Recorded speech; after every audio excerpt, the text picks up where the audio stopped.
This is the board that I'm going to use for the top of this guitar. It was way too expensive. This was 60 bucks. It's spalted tamarind. I don't even know what that is. I just saw it. And this was the first. I knew I wanted a board that was either like an old barn board or something for this guitar. And I've been going around to the wood shops kind of haunting a little bit. And this was the first board that I found that would accommodate the top and the headstock. So I've got it measured out. I've got 18 inches measured out for the top, and really I only need about 16, I think, something like that. So I just want to make sure, because this thing has got, what do they call this crap? Ambrosia, I think, which is like a beetle infestation. Some people think it's beautiful. I think it's disgusting. It looks like somebody wiped their butt on your board or pooped on it or peed on it or something. Sorry to go toilet on you guys, but don't like the look of that stuff. So I was able to fit this in, and right now I've got it drawn as a single cut. It's going to be some variation of a single cut, but I do have 24 frets, so it's going to be kind of weird. But I think I'm going to just bring this back in, so it'll be like a, I don't know what it'll be like. Tellys kind of do that, I think, but it's definitely not going to be traced off of like a Les Paul or a Telly. It'll be what I want, which will be a little bit narrower. So this board's 6 1/4 inches. I want this guitar 12 inches wide. So we're just barely doing this. But so I showed you guys down the length of this thing. Can you see it? It's like a ski. And it not only does that, but it also twists this way. So this board's in horrible shape. So what I'm going to do, and I don't know if this will work, the woodworkers out there again probably going to laugh. This is my wing, you know, for my table saw here, because this is my work surface. I'm going to put this with the this side down. Then I'm going to put those two angle irons on it, sort of like in this fashion. One dose, and we are going to clamp it to that thing, and then we're going to steam it, and then I'm going to let it sit. I don't know if it'll straighten it out or not. I just need it straight enough to cut it, because I got to split it down the center. So I need it straight enough, and right now I won't get enough material. Well, here goes nothing, folks. There's the steaming rig underneath. I don't know if those holes are too big, too small, whatever. That's 1-inch PVC going into a little 8-quart lobster pot there. Yeah, maybe we'll have a little shrimp bake, shrimp boil, whatever the hell we call that. And then a little hot pot that are a hot plate, whatever. Hot plate? Oh, geez. That I bought at the Wally World there for 20 bucks. So, yeah. So, yeah, here's a little preview of what we're dealing with. Just kind of in general, how much schlonkedness we got there. Yeah. So, getting close. We're going to add in some extra heat here. See if we can't hurry this operation along. Oh yeah, cooking now. So I'm flipping it just a couple times here. We'll go ahead and do it now. Just like a pancake. And I do have a couple paint sticks there on the ends to make sure that I bend it a little bit more than I need to, so it'll account for the spring back.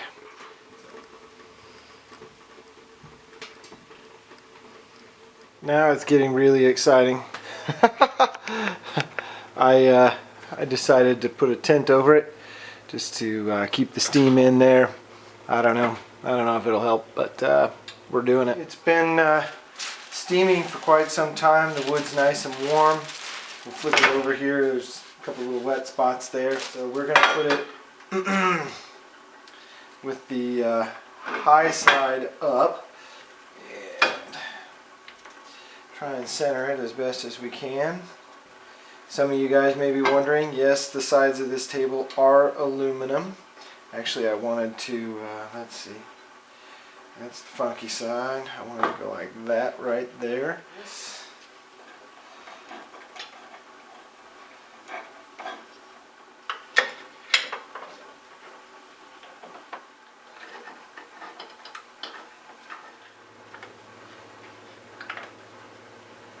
Got a little bit of reverse in it.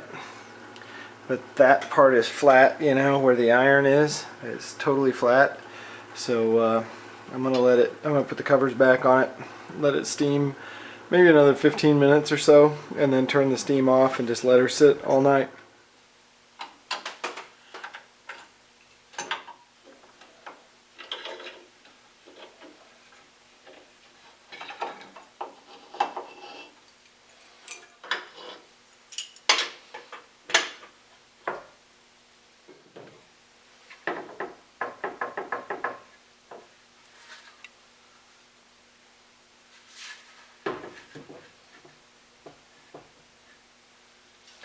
I don't know if you guys can see the gap there, but there is one. You can just see my finger floating there, but it's maybe a 1/16 of an inch now versus what it was yesterday. So I'm looking at, you know, just a little bit bigger than this ruler for the body, but this is definitely more manageable than what it was. I can flatten this board out and resaw it and definitely get use out of it, where yesterday with as bent as it was useless. So I don't know, a little experiment worked, I guess. Now that I've got the board relatively straight, I need to rip it on a bandsaw, which I don't have. So I just set up these guides, and I think I'm going to do it this way.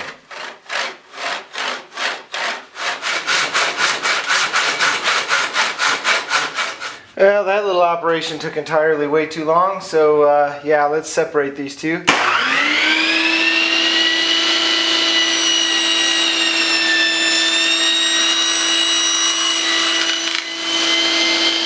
So it started out pretty good, and then it got pretty pathetic. So yeah, well, let's look at this end. This is the end I'm a little more proud of. Pretty close, and actually I think if we go book match this direction, it's damn close. It just didn't quite get there. So the question is, you know, do I go ahead and, this is for the headstock.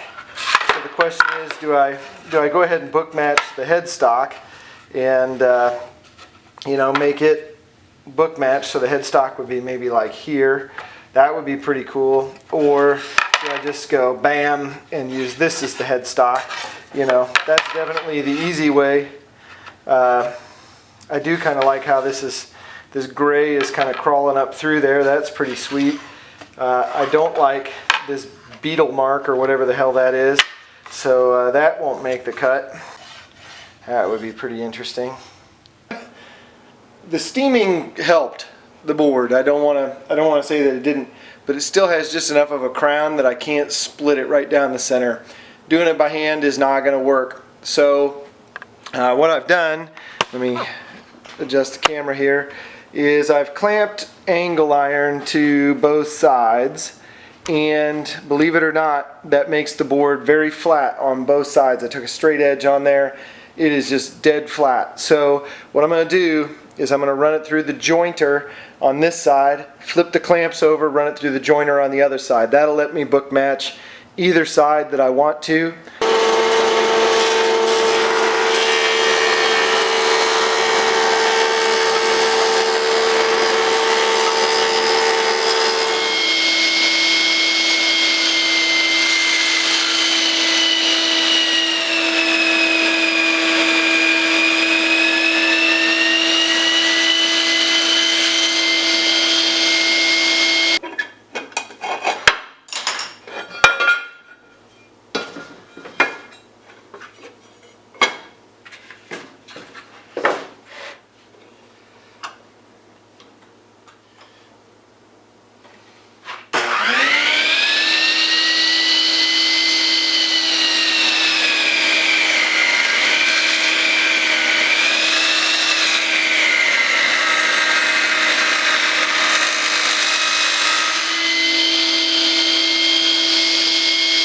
There's enough fiber taken out of it that I can just press it against excuse me, just press it against the fence with my hands and straighten it out. So let's run the final cut here.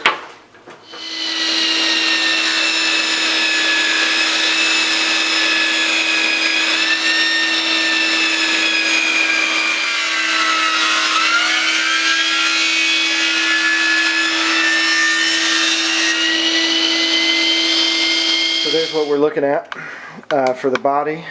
So that'll be sweet. The beetle marks or the ambrosia or whatever's over here on the edges, and I think I can dispatch of that with the way I shape the guitar, you know. So we'll do that. The butt end of the guitar will be here, the bridge and the neck will be out on this end, I think. I could put it together this way, but I don't think I'm going to, because that almost guarantees I'll have this stuff in there. Plus it just, the pattern kind of looks like a butt crack versus, I don't know, I mean, I'm just seeing, you know, this, and that kind of looks like a butt crack, where this way maybe still does look like a butt crack, I don't know, but I see more of a, you know, I don't know, looks more interesting to me this way. Alright, so that's it for now. We got the top roughed out, we got the headstock veneer roughed out, and the back of the neck roughed out. That was a long weekend. Till next time, don't let you reload.